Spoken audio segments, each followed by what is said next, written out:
Hi, thank you for clicking on this video. Today, we'll be talking about mental health and the Black community. Mental ill health is one of the most common health concerns in the UK at the moment, with about 1 in 6 adults dealing with a common mental health disorder or a CMD. And there's never been more awareness and acceptance around the topic, particularly in the Black community, where it was often a difficult topic to discuss. However, I want to explore whether respectability politics, both coming from within and outside of the community, impacts how we view our mental health and how it interacts with other factors such as religion and taboo. Now, the term respectability politics was first used by Ellen Brooks Higginbotham, an African-American scholar, when looking at the history of the women's movement in the Black Baptist Church around a century ago now, which was led by Black elites who wanted to uplift the race and correct behaviour in order to protect Black people from the damage of negative stereotypes and perceptions. It's a topic you might be familiar with, but basically, marginalised communities, especially Black people, often feel the need to put their best foot forward to avoid dehumanisation, with strong class and religious elements often involved. Think of something like pull your pants up whenever the topic of police brutality comes up, implying that police brutality comes from people looking like criminals, and not that the police will be racist regardless of how you dress, where you are, or what you're driving. As soon as there were Black people in the UK, for example, in any significant number, the police went after them, suited, booted, and God-fearing as they were. In thinking that police racism is a reaction to our behaviour, consider that in the mid-20th century, as officers were encountering Black people for the first time in this country, you'd assume that they'd have approached them neutrally in the absence of any pre-existing reputation. However, this was not the case, and the police made the first move and decided to be racist unprovoked anyway, thus starting a long tradition that continues to this day. Think of all the people who compare Dr. Martin Luther King Jr.'s suit-wearing protests to present-day rioting as a means to admonish the latter, admonishment being the operative word here because there is always a sense that you can become deserving of your own mistreatment somehow, based on how you present yourself. Before I look at mental health in any detail though, let's take a journey looking at the unique history of British respectability politics and the cultural influence of the British Empire. Let's start in Britain itself and see what was then spread out to the rest of the world.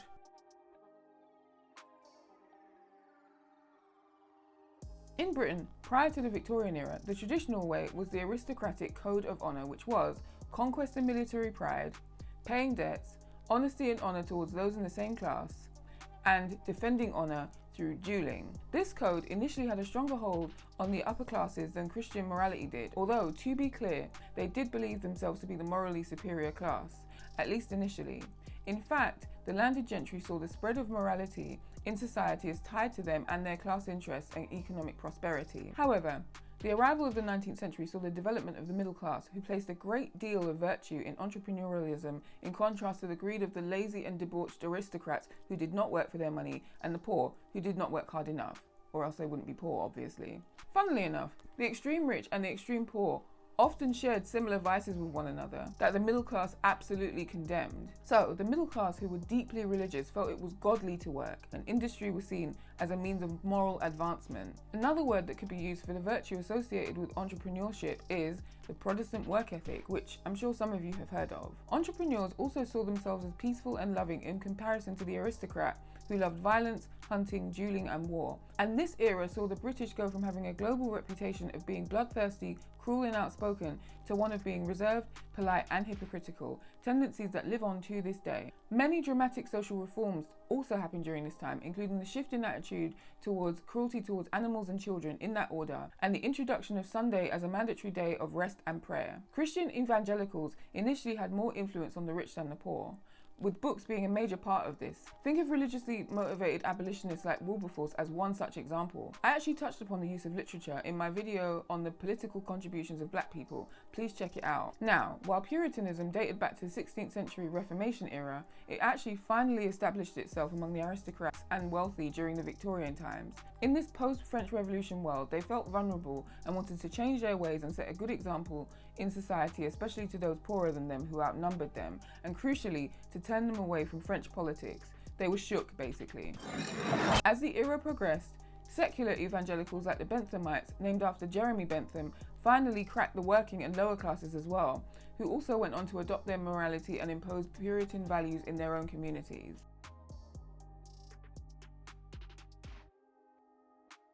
Okay, so I'm going to park that for a second and set the second part of this historical scene, the invention of race. You'll see why this all ties in together, don't worry.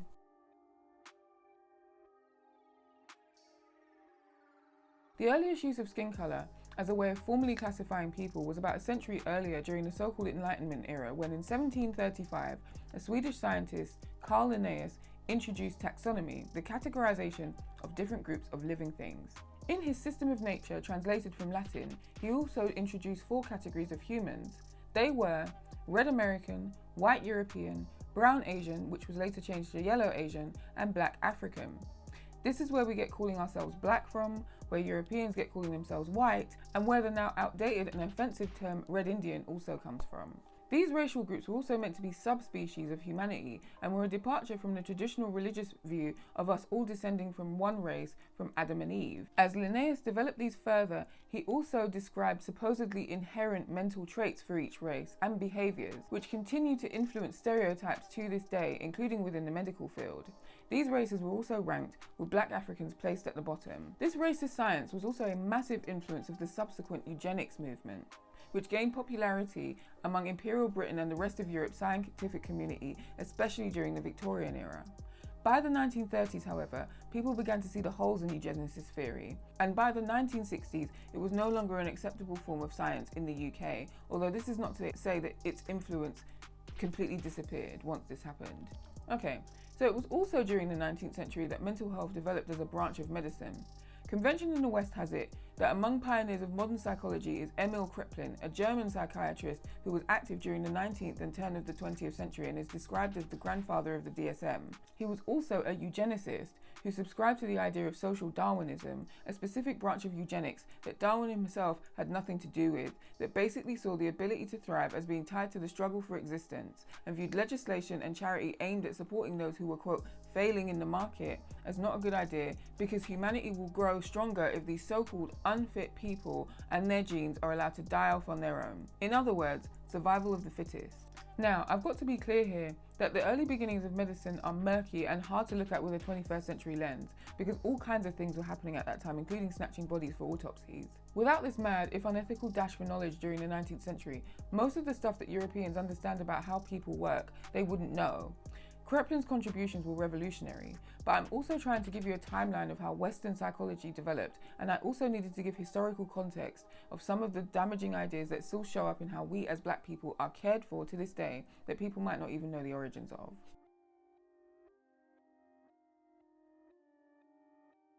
Alright, so how did this impact us? Well, during the colonial era, a large number of mainly Protestant Christian missionary groups like the Christian Missionary Society started operating across the empire and were a major vector of the religion, along with it spreading middle-class conservative Victorian values and respectability. Remember, the two concepts were intertwined and inseparable. Before and after emancipation in the Caribbean, for example, various Baptist and other evangelical movements were posted in the region, partly to transition society into free life, and with them, they brought ideals of modesty, hard work and austerity, the latter in disapproving contrast with the ostentatiousness of Roman Catholicism, which has always been notorious for how extra it is, and also separately, the mega wealthy, a theme we saw earlier in Britain. In Africa, Samuel Ajayi Crowther was the first African to become an Anglican bishop in the western part of the continent.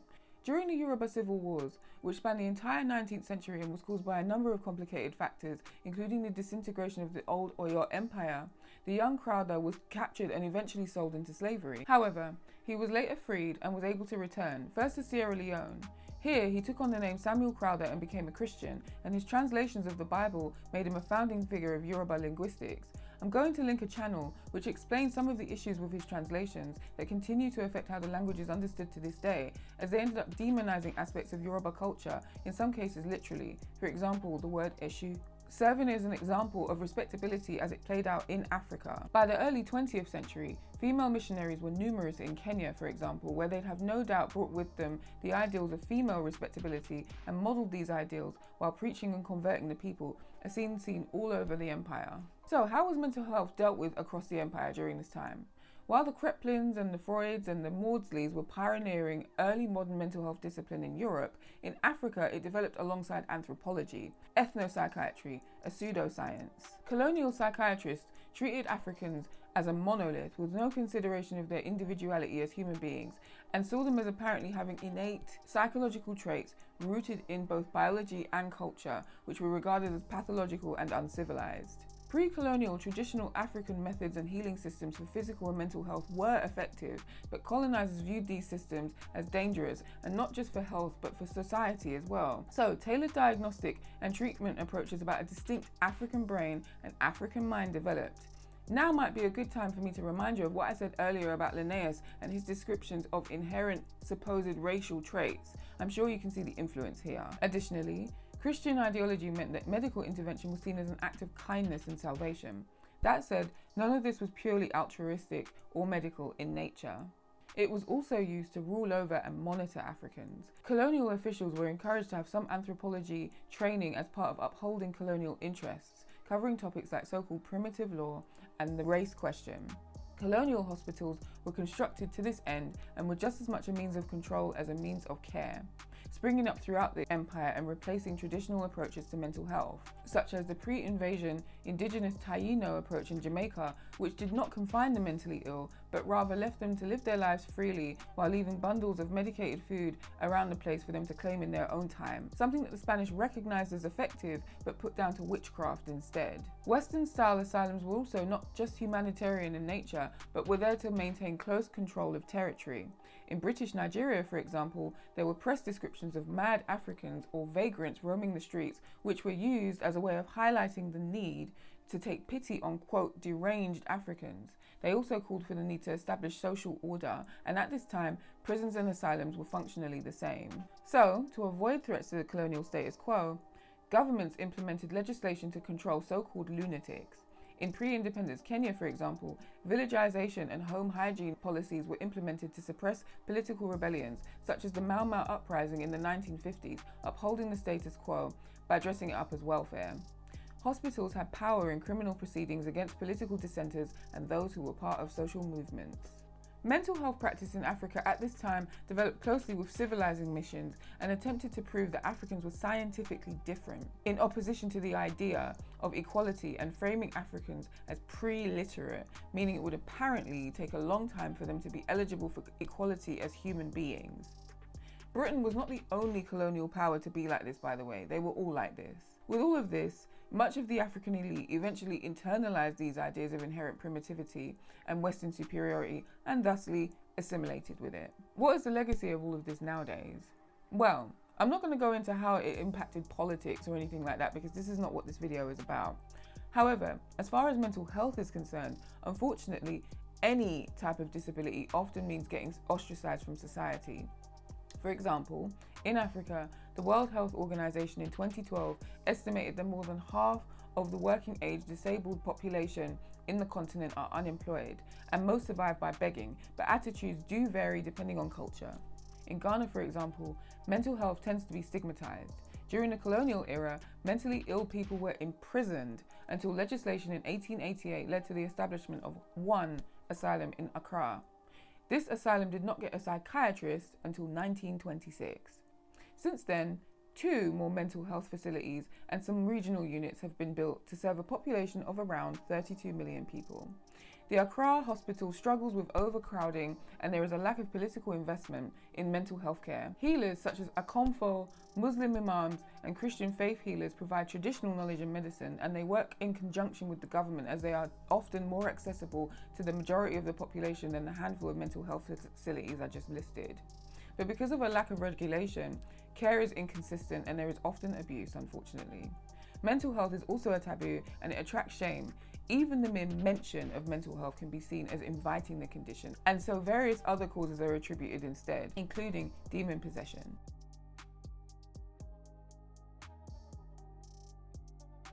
Alright, so sticking with religion, I decided to take a look at the rates of religious affiliation across African descended populations on the planet, including the motherland herself, so black people around the world basically. And we appear to be one of the most devoutly and consistently religious populations on earth. Of this, the majority of us are affiliated with Abrahamic traditions, mainly Christianity and Islam, but with significant numbers who are Jewish or follow the Rastafari movement as well as other religions. Those who are not religious are no doubt impacted by religion's influences on our cultures, and most are only 1 or 2 degrees max removed from religion. So what I'm trying to say is almost everybody has at least one religious grandparent or parent. In the UK, 10% or 240,000 of the country's Muslims are black. And looking at Christianity, black majority churches or BMCs are the fastest growing branches of the religion in an increasingly otherwise non-religious country. In the West, religious people are often viewed as anti-intellectual, and their beliefs regularly serve as the oppositional force to science and medicine.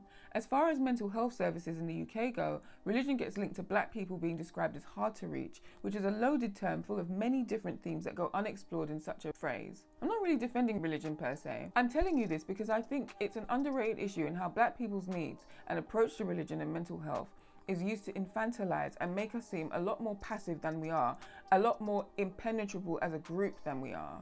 There has also been increased interest and research recently into the positive role spirituality can play in mental health, in a field that has traditionally maintained a strict divide throughout most of its timeline, with practice now commonly recommended to include questions about a person's spiritual needs and beliefs, as well as increased co-collaboration with religious groups. This all said and done though, I think I do obviously need to touch on religion's influence on how we may perceive mental health negatively, especially in viewing ourselves as diagnosed or afflicted with something. One example of a key influence that may prevent or affect people's engagement with their own mental health is the idea of negative confession, speaking positive words in faith and from the heart, with God at the center at all times, and renouncing any negative words in case they leave a person vulnerable to the devil. Another crude way of looking at this really complicated idea is speaking things into existence. If you say something is bad, it will be bad, and if you say something is good, then it will be good. Some people apply this concept to things like acknowledging being victimized in some way, or a medical diagnosis from a doctor. Before I move on, I'd like to ask you to like this video if you've enjoyed what you've seen so far, and subscribe to my channel as it would really help give it some visibility so that more people can hear about this stuff and learn. It will also mean you'll catch my next videos as they're released. Okay, with that out of the way, here's another subject change that I promise will be worth it. My videos have to be watched in their entirety in order to make sense.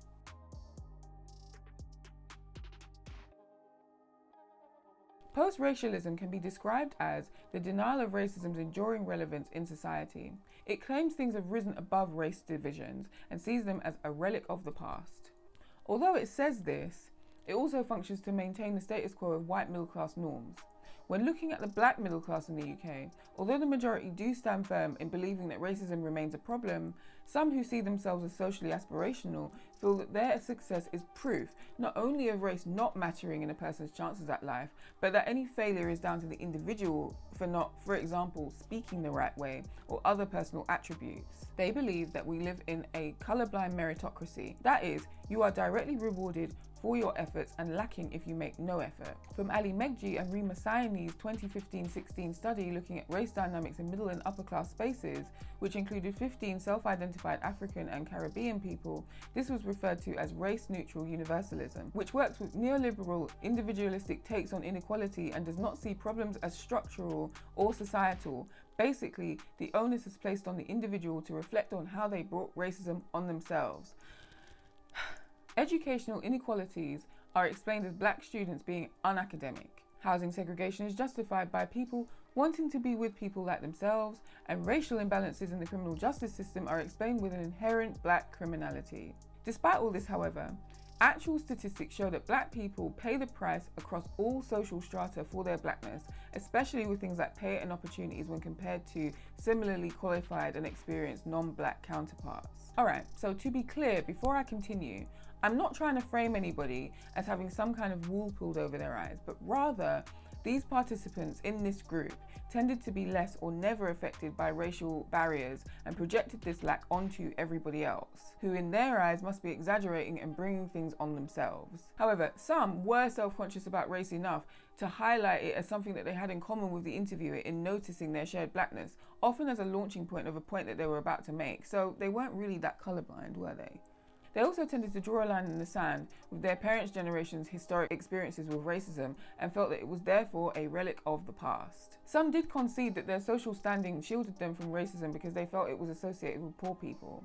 On top of this, there was also a theme of conflating acknowledging race or their own experiences of race with victimhood, which they tended to view with scorn and distance themselves from it. In understanding how the British middle class even formed in the first place, it stands to reason then that the black middle class emulate some of the scorn and conservatism that has existed among this group as a value since the beginning, particularly towards those perceived as vulnerable in some way. Some of these sentiments remind me of the social Darwinism I mentioned earlier. I have to say, it would have been interesting to see some of these sentiments set against the context of their parents' home nations, as immigrants and bootstrap mentality come together like stew and pepper. In our nations of origin, any form of vulnerability or need can be framed as victimhood, which is looked down on and framed as you needing to fix your own problems instead. With all of the historical context I gave you earlier, this is often because the systems back home are unreliable, neglectful, and at times outright harmful to citizens, who have no choice but to tough it out and be independent and fix their own problems. It would have also been interesting to know the class status of their families before arriving in the UK, because the middle class in other ex-empire areas can be even more pronounced in their adherence to respectability politics. I've got to say though, the tendency to conflate race's role in society with victimhood does actually go beyond the middle class. Interestingly, the concept of tolerance and multiculturalism, which inherently recognize and celebrate race, can also create contradictions and silencing of inequalities and exclusion along these lines. Inner city multiculturalism, for example, is often held up to portray British racism as again a thing of the past. There are perceptions that in areas like this, race is now irrelevant because of diversity this time instead of aspiration. In Beth and Harry's 2012 study of 32 20 to 30-year-old millennials in working class parts of Manchester, participants felt that bringing up racism in this day and age would in and of itself be a form of racism, or at the very least be perceived as such. In a similar manner to the middle class groups, participants emphasised how they belong to a post-racial group and assimilated, often making a point to contrast themselves again against their parents and grandparents. However, while on the one hand, they believed that racism and race were no longer a thing, on the other hand, they also felt the need to play down their own experiences of racism, again, often scorning the idea of being perceived as a victim and having victim behaviour. One man, who identified as Black Caribbean, talked about being friends with racists who he said were cool with him because they knew him. He was one of the good ones. In his words, he was normal.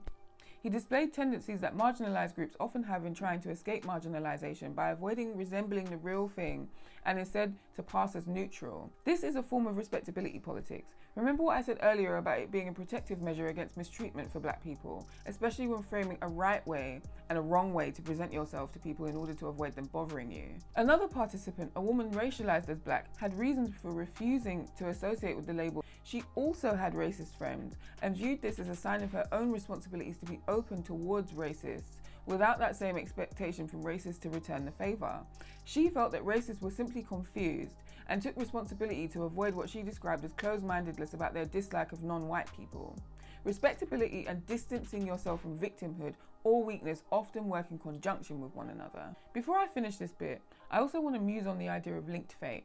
Linked fate is a term that comes from American sociology and in an African American context is defined as an acute sense of awareness that what happens to the group will affect the individual and vice versa. This comes from a long history of discrimination in the US and in a political setting is a driver behind people collectively organising. I think it also applies when people recognise, whether from respectability politics or not, that actions from an individual will impact treatment of the whole. Even staunchly conservative individualists will apply this thinking to why we don't get on in life or why we don't get respect when members aren't acting right. You are making us look bad. So of course, it behooves you to distance yourself from the thing that is making you look bad if you think it's going to drag you down with it. While it may not be aspirational or wealth attracting to face, if we ignore the connection between income and race in our awareness around mental health in the community, we are glossing over a massive aspect of it. Black people tend to be among the poorest in the UK. Africans have 10p of wealth to white British pound, while Caribbean people have 20p to the white British pound. There is also evidence that socioeconomic disadvantage is a cause of depression, and exposure to trauma, stress and deprivation can lead to physical changes in the brain that can leave you vulnerable to mental health problems.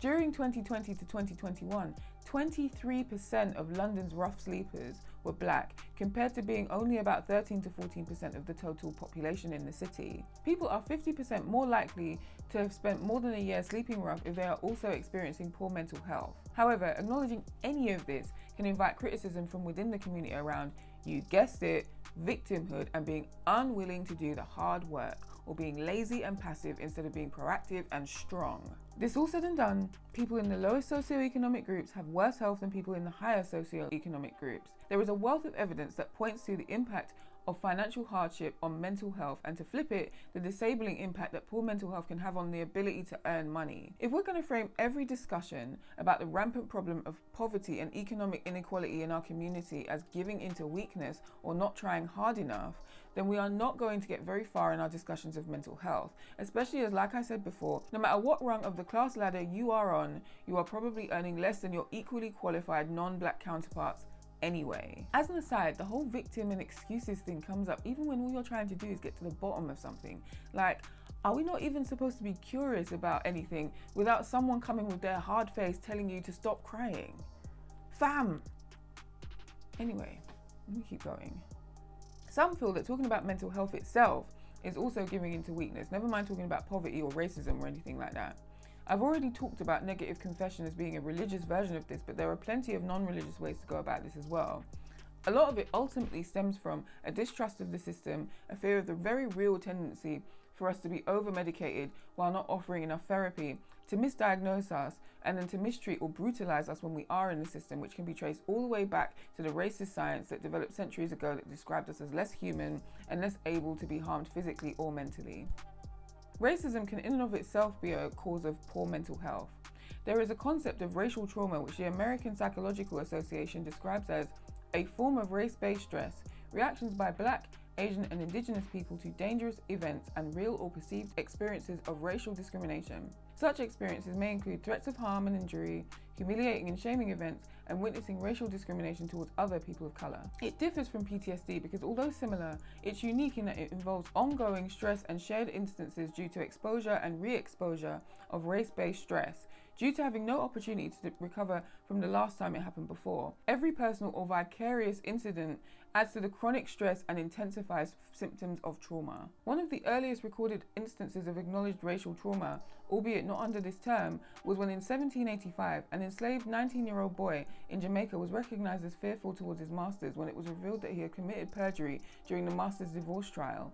Race blindness or post-racial universalism cannot recognize this as a real thing, as it would need to acknowledge racism as not only existing, but having a harmful impact on our lives.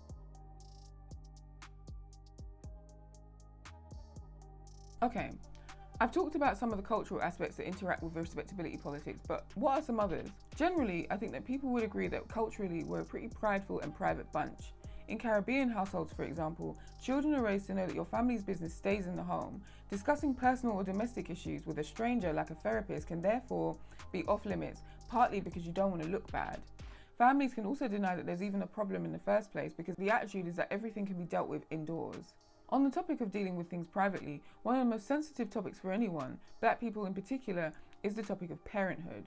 With motherhood specifically, you can see this play out when dealing with peri and postnatal depression. The strong Black woman and the role Black mothers take on in terms of self-sufficiency, as well as avoiding stigmatization and shame, mean that they're less likely to go straight to the GP when they feel off. I've actually talked about the history and the dynamics between shame and Black motherhood before in a previous video, and the unique expectation placed on Black mothers which is compounded by respectability politics and a general culture of shaming mothers in wider society. Alright, so sticking with hush-hush culture within the family, this goes some way to explain why we don't even always talk about mental health behind closed doors, especially with the older generation. With mental health only recently becoming okay to discuss, the older generation are often pretty closed off when it comes to their own inner struggles, and to be honest, the extent of what they've been through in life can be a bit of a mystery. Secrets and traumas from before they arrived here, secrets and traumas from what they experienced what they got here. Many a family carries secrets among the older generation, including the knowledge of a family member's mental health struggles. Respectability politics, and to be fair, a healthy dollop of straightforward pride and dignity, feeds into the idea that our business should be kept private, and preferably the more complicated bits should be hidden from view from everybody, family included. For just one example, suppressed feelings of the significant impact of parental abandonment or grief among those who experience separation via the very common practices of fostering or farming in the case of Africans, or being in a totally different country from their parents in the case of those from the Caribbean. Being openly sad or bothered by any of this in either case was not and is not a thing. In part again because we are private culturally, but also because it can be seen as massively ungrateful and disrespectful, given how much parental sacrifice these decisions represent, especially when combined with the immigrant experience, which typically reveres the founding generation for all the hardship they went through in order for their descendants to have an easier life. Unfortunately, a lot of us in the community carry trauma, and for some, this has manifested in the form of PTSD, which is relatively common. We deal with it about twice as much as white Brits, and we are often more at risk of exposure to traumatic events based on things like the areas we live in, the industries we work in, and whether or not we came here as refugees. The specific causes of our trauma can often invite shame or judgment, causing people to not seek help or delay treatment, often for years. For one example, Black women deal with much higher rates of PTSD linked to higher rates of sexual assault. Talking about sexual assault and abuse, and even acknowledging the scale of the problem with this one, is a complete mess and is often dismissed as completely untrue. There is a huge amount of shame associated with this for anybody, but particularly for Black people, both from within and outside of our communities. There is also evidence to suggest that offenders also deal with PTSD at higher rates than the general population, both before and as a result of their offences. Yes, I'm going to talk about crime here. You didn't think I was going to talk about respectability politics and taboo without talking about crime, did you? So 90% of prisoners are estimated to be dealing with a mental health disorder, and 13% of the overall prison population is Black, while we only make up 2 to 3% of the UK population.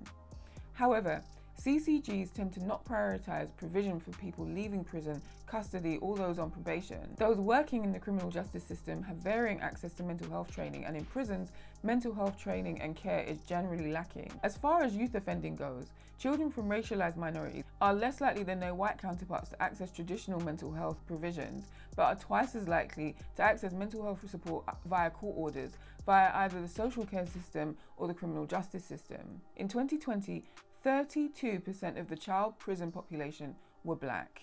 In 2015, a nationally representative study of 4,000 participants in England and Wales found that compared to those with none, those with 4 or more adverse childhood experiences, or ACEs, were 8 times more likely to have committed a violent act and 7 times more likely to be a victim of one in England.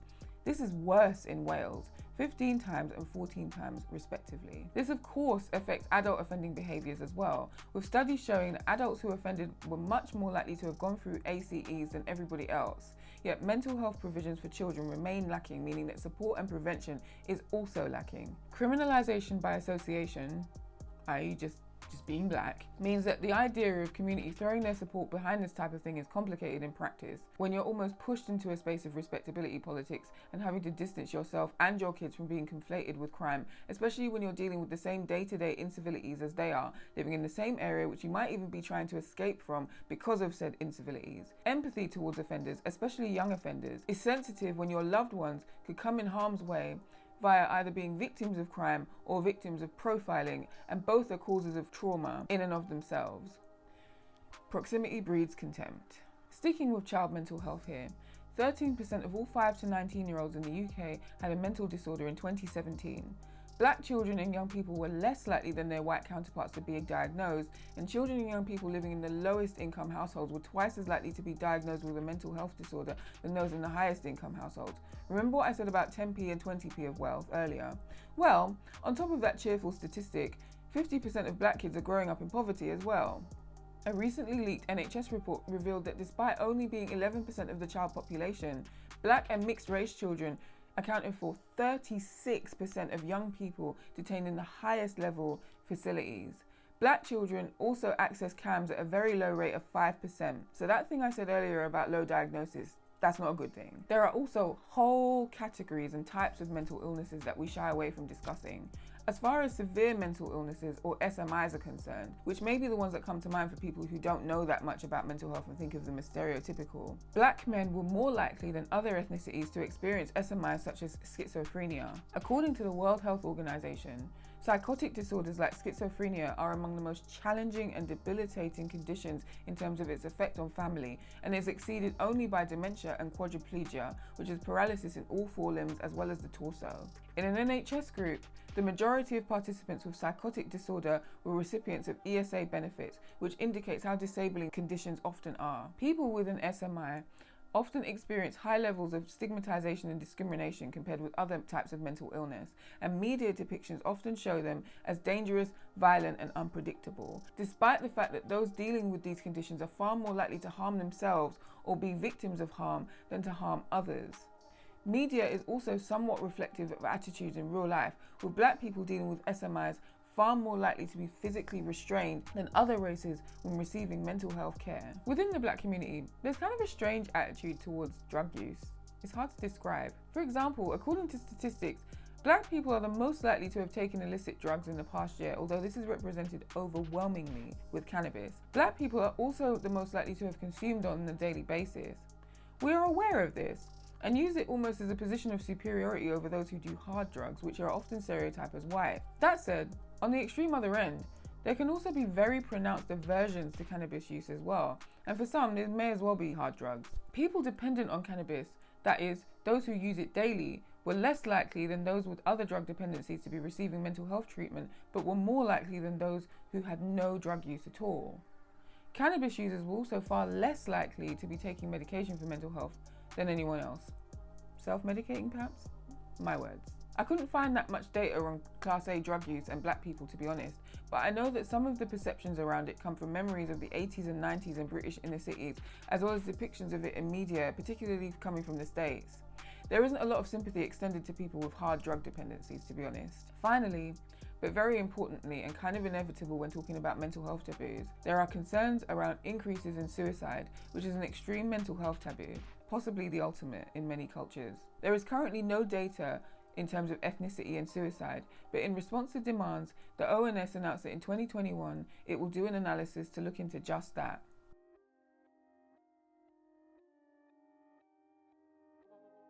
Okay, so we've been on a journey in this video, but would this be one of my videos without us going on a journey? Come on. We've talked about the history of respectability politics in the British context and how this influences us both past and present, and both here and in our countries of origin, via things like imperialism and religion. It's funny because in framing ourselves as only needing to focus on meritocracy or money or whatever it is that we often frame it as, forward thinking and being free from the past without realizing that this is actually quite regressive and goes back further than we think. Like most things in British life, to be honest with you. I've also talked about the concept of victimhood and how this has come to be a label of scorn and dismissal. Finally, we looked at how race correlates with mental health, as well as some hard figures. We've even looked at some of the taboos and trickier corners of mental health. I believe that being honest about this stuff is a form of reclamation and resilience, and it doesn't make us helpless victims at all. Although perhaps controversially, I also don't really see a problem with acknowledging victimhood where it applies. I also realize that this is kind of weird on an individual level when you just want to move forward with something. It's pretty difficult to view yourself as a victim of something. So with everything, nuance, grey areas, complicated. So what have we been doing about any of this? What have we been claiming back for ourselves? Well, there are some brilliant organisations out there like I Remind, which is associated with Mind, the mental health charity, and Black Minds Matter UK. Both of these groups are doing excellent work in various ways throughout the community. Then there's the Black LGBTQIA+ Therapy Fund, which started off as a small initiative raising money for 2 people in need of counselling and has now grown to a pool of almost £90,000 raised. The New Normal Therapy Fund also started off small after its pioneer experienced parental bereavement and initially wanted to raise funds for 5 black people who had been through similar trauma and loss. And then you have BLAM, which stands for Black Learning, Achievement and Mental Health, that provides a range of services, including for children and young people. And you also have A Second Voice, which provides autism advocacy and awareness for African, Caribbean, Asian and other ethnic minority communities, especially as non-white people can be underdiagnosed with autism, and it can also be stigmatized within their communities for dealing with the condition. So please do leave a comment and let me know what you think of anything that I've talked about. Have a look at my sources, which I always link in my descriptions. And again, please check out the videos that I suggested earlier.